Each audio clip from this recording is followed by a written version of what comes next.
अस्सलाम वालेकुम, नमस्कार, सत श्री अकाल एंड गुड इवनिंग। मैं हूं आरज़ू काज़मी और आप हमेशा की तरह मेरे यूट्यूब चैनल पर हैं और हमारे साथ हैं चाय या कॉफ़ी पीते हुए रोहित शर्मा, जो कि जर्नलिस्ट हैं और हमें इंडिया से जॉइन कर रहे हैं। Thank you so much Rohit कि आज आप आए। बहुत शुक्रिया।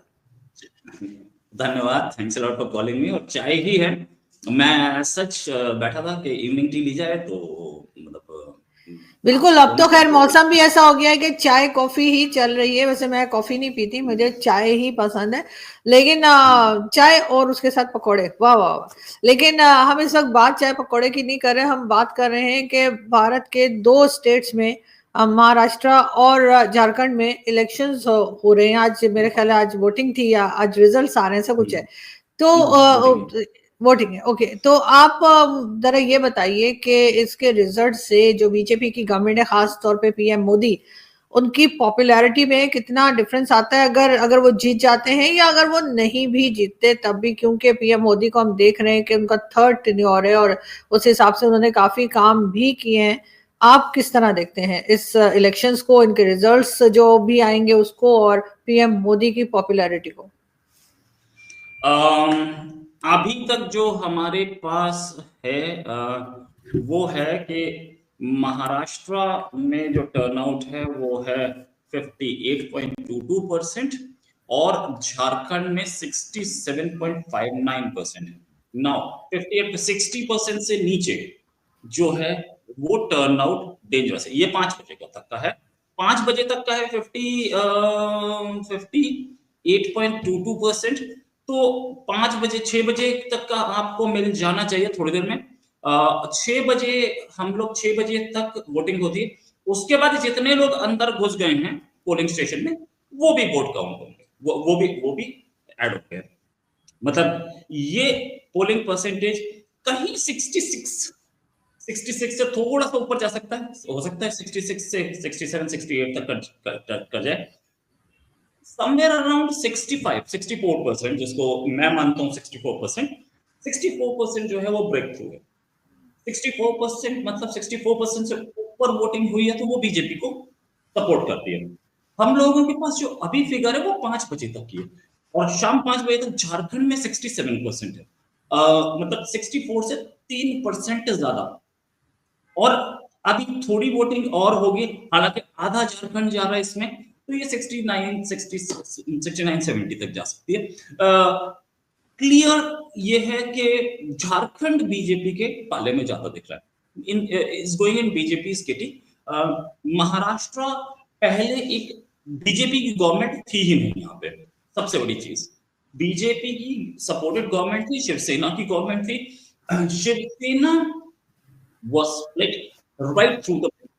अब राइट थ्रू द मिडिल जैसे ही शिवसेना टूटी, एक उद्धव ठाकरे फ्रैक्शन बना, एक शिंदे फ्रैक्शन बना। शिंदे फ्रैक्शन जो है, शिंदे जी ही इस समय वहां के चीफ मिनिस्टर हैं। शिंदे के साथ एक सपोर्ट है, एक तो दलित है शिंदे, एक दलित वोट बैंक उनको सपोर्ट करता है। शिवसेना है, मराठा वोट बैंक उन्हें सपोर्ट करता है शिवसेना का। तो ट्रेडिशनल वोट बैंक मराठा रहा है, लेकिन कितना वोट बैंक इस समय साथ आएगा वो विल हैव टू सी। अभी कुछ टाइम पहले ही बीजेपी को गंदी शिकस्त मिली थी यहाँ पे, इसी महाराष्ट्र में लोकसभा पोल्स में बड़ा खराब रिजल्ट आया। तो अभी हमें देखना होगा। देन शिंदे जो थे एक जमाने में ऑटो ड्राइवर थे, ऑटो चलाते थे, वहां से वो चीफ मिनिस्टर बने। तो एक बहुत गरीब तबका उनके साथ है कि ये आदमी हमारे में से चाय वाला प्राइम मिनिस्टर, ऑटो वाला चीफ मिनिस्टर, ये नारे भी लगे। तो ऑटो चलाने वाला अगर चीफ मिनिस्टर बनेगा तो ट्रू डेमोक्रेसी हम देख पाते हैं। दूसरी चीज, प्राइम मिनिस्टर मोदी का कैरिस्मा है, no doubt about it. Prime minister Modi की 3 रैली शेड्यूल्ड थी, 6 की उन्होंने। बहुत बढ़िया, गुड मिराकल के प्राइम मिनिस्टर मोदी को ज्यादा टाइम मिला। हालांकि प्राइम मिनिस्टर मोदी इस शेड्यूल में अपना टाइम नहीं निकाल पाए, उनके फॉरेन ट्रिप्स भी रहे, उनको उनके प्रीऑक्यूपेशंस भी रहे। होम मिनिस्टर भी आखिरी 2 दिन नहीं कर पाए, वो भी अपनी रैलीज छोड़ के भागे क्योंकि मणिपुर में वायलेंस हो गई। तो हमने देखा कि एक स्ट्रगल था, एक एक स्टार स्टडेड कैंपेन रहा। बहुत सारे लीडर्स वहां पे कैंपेन कर रहे थे। कितना कन्वर्ट होगा वोट्स में, अभी टाइम लगेगा। दूसरी साइड जो बीजेपी के ऑपोजिशन में है। कांग्रेस जो है उसकी पोजीशन बहुत अच्छी नहीं है, no doubt about it. Congress से ज्यादा खराब पोजीशन है नेशनलिस्ट कांग्रेस पार्टी की, एनसीपी की, जो कि शरद पवार की पार्टी है, ये भी माना, ठीक है। शिवसेना जो उद्धव फ्रैक्शन है, वो फ्रैक्शन थोड़ा उभरता हमें दिख रहा है, कहीं ना कहीं उसको सपोर्ट दिख रहा है हमें। जो काडर है, जो गांव में जो काडर था, वो उद्धव ठाकरे के साथ गया है, मराठा। अच्छा, ये महाराष्ट्र के कोस्टल एरिया, महाराष्ट्र के स्ट्रोक वेस्टर्न महाराष्ट्र में शिवसेना बहुत स्ट्रॉन्ग है। अगर आप इंटीरियर में जाए महाराष्ट्र के, यानी कि ईस्टर्न महाराष्ट्र, विदर्भ बेल्ट, तो वहां तो पहले से बीजेपी स्ट्रॉन्ग थी, नो डाउट अबाउट इट। तो हमें अब देखना पड़ेगा कि कितना करता है प्राइम मिनिस्टर की रैलीज, कितना क्या वो कर पाएंगे। प्राइम मिनिस्टर अपने आप में एक वो रखते हैं, प्राइम मिनिस्टर जहां रैली करते हैं, आसपास के कुछ सीट्स इन्फ्लुएंस होती हैं, नो डाउट अबाउट इट, जीतते भी हैं। प्राइम मिनिस्टर की 6 रैलीज हैं, तो हम देख रहे हैं कि एक अच्छा मास सपोर्ट मिलना चाहिए प्राइम मिनिस्टर की रैलीज में। खास तौर से इश्यूज जो लोकल इलेक्शन में होते हैं वो बिल्कुल लोकल होते हैं, डेवलपमेंट होता है, रोड होता है, रिजर्वेशन होता है, बहुत सारी चीजें होती हैं। तो इसमें कितना बीजेपी सेटिस्फाई कर पाई है, हमें अभी देखना बाकी है। देवेंद्र फडणवीस अपने आप को, या देवेंद्र फडणवीस को लोग जिसे बोले या अपने आप को बोले, वो चीफ मिनिस्टरियल कैंडिडेट के रूप में प्रोजेक्ट करते हुए दिखे। देवेंद्र फडणवीस एक एक ऐसे लीडर हैं जो कि जिनको बहुत सारे लोग पसंद करते हैं, बहुत सारे लोग पसंद करते हैं।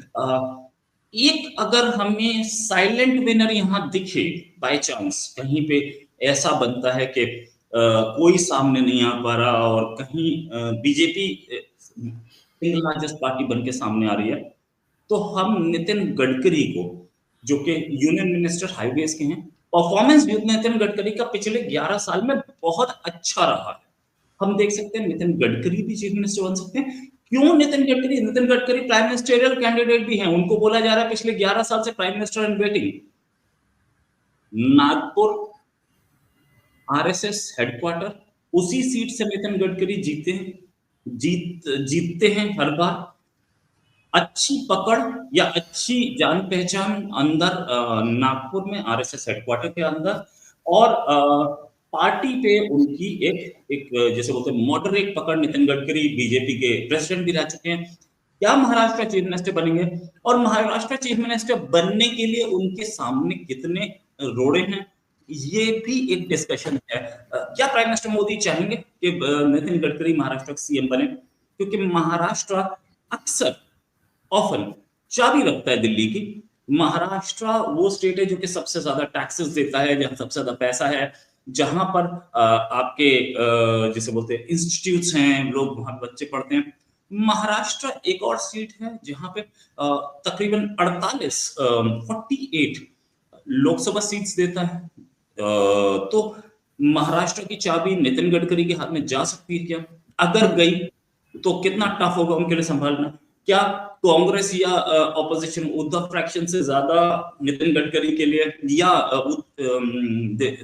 देशमुख सॉरी अपने देवेंद्र फडणवीस के लिए क्या प्रॉब्लम रहेंगी? अंदर से ही प्रॉब्लम झेलेंगे, या शिंदे दोबारा बनेंगे चीफ मिनिस्टर? उद्धव ठाकरे अभी कैंप में जुबिलेशन दिख रहा है उद्धव ठाकरे के, क्योंकि जो रिपोर्ट्स आ रही थी उस हिसाब से उद्धव ठाकरे जीतते हुए दिख रहे थे।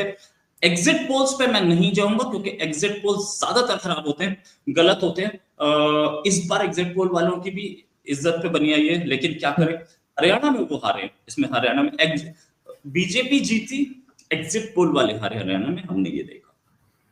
बिल्कुल ऐसा है, लेकिन बहरहाल पीएम मोदी की जो पॉपुलैरिटी है वो ना सिर्फ ये कि हिंदुस्तान में बल्कि पूरी दुनिया में ही हमने देखा कि एक तरह से काफी ज्यादा रही है। और अभी भी जो वो गए हैं G20 में, उसमें भी आपने यकीनन देखा होगा कि बहुत से वर्ल्ड लीडर ऐसे हैं जो पीएम मोदी के साथ खड़े हैं, उनके साथ आपको दिखाई दिए हैं।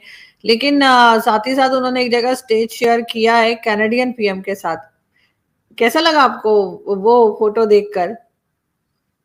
देखिए, प्राइम मिनिस्टर मोदी की पॉपुलैरिटी की एक बात और बताना चाहूंगा। प्राइम मिनिस्टर मोदी जो है उनकी पॉपुलैरिटी एक ऐसे आदमी प्राइम मिनिस्टर मोदी जिनकी पॉपुलैरिटी कभी कम होती दिखती नहीं है, नीचे जाती है फिर वापस ऊपर आ जाती है। अच्छा, प्राइम मिनिस्टर मोदी को भी पॉपुलैरिटी मैनेजमेंट बहुत अच्छा आता है। मोदी अमित शाह की जो जोड़ी बोली जाती है, हार्ड वर्कर्स हैं यार, 4 घंटे 5 घंटे से ऊपर ये सो नहीं रहे हैं। इनके ऑफिस में लोगों की हालत ये है कि सुबह 7 बजे आके बैठ जाते हैं, रात को 9 बजे तक इनका ऑफिस चल रहा होता है। तो दे आर वर्किंग हार्ड, पहली चीज। दूसरी चीज, इनका अपना मैनेजमेंट भी बहुत सॉलिड है, नो डाउट अबाउट इट। अच्छा, जनरली प्राइम मिनिस्टर्स जो होते हैं, generally across the world, generally prime ministers जो हैं वो अपने पार्टी मैनेजमेंट के साथ साथ गवर्नमेंट का काम इतना हो जाता है सरकार चलाने का कि वो पब्लिक ओपिनियन से कट जाते हैं। पब्लिक ओपिनियन उनके पास नहीं पहुंच पाती। रियलिटी में पब्लिक क्या चाह रही है किसी को नहीं पता होता, क्योंकि वो अपने इतने चमचों के बीच में फंस जाते हैं। ये सारे प्राइम मिनिस्टर्स के साथ होता है, लेकिन prime minister Modi has managed to get the pulse of the people. ये कैसे हुआ? एकदम नए चेहरे लाते हैं, पुराने आदमी लाते ही नहीं है सामने। एकदम नए फेसेस बनेंगे चीफ, एकदम नए फेसेस बनेंगे प्रेसिडेंट। अब जहां तक बात G20 की, G20 पहुंच गए प्राइम मिनिस्टर मोदी। अभी एक बहुत बढ़िया सेशंस वहां चल रहे हैं। और हाँ, नो डाउट कि कैनेडियन प्राइम मिनिस्टर के साथ उन्होंने स्टेज तो शेयर किया, लेकिन अभी कुछ दिन में पता चल जाएगा, उन्होंने बोल दिया होगा। प्राइम मिनिस्टर मोदी ने पड़ोस में कान में आकर के गया, कुछ दिन का मेहमान यहाँ पे भी आ गया, शर्म नहीं आती, नागले वाले को भेज देता। तो ठीक है, वो भी कुछ दिन के मेहमान है। और जो वो कर रहे हैं, अब तो वो बहुत ज्यादा दिन के दिखते नहीं है, और उनकी पॉपुलैरिटी इतनी लो है कि वो, मुझे नहीं लगता कि वो अपनी एमपी की सीट पे जा पाएंगे। वो बिल्कुल नहीं, आप बिल्कुल सही कह रहे हैं। वाकई में कैनेडियन प्राइम मिनिस्टर काफी परेशान नजर आ रहे थे, और शायद यही वजह है कि लग यही रहा है कि नेक्स्ट टाइम जब इलेक्शंस होंगे कनाडा में तो वो आते हुए दिखाई नहीं दे रहे। बहुत शुक्रिया रोहित कि आज आपने ज्वाइन किया, हमेशा की तरह बहुत अच्छा लगा आपसे बात करके। Thank you.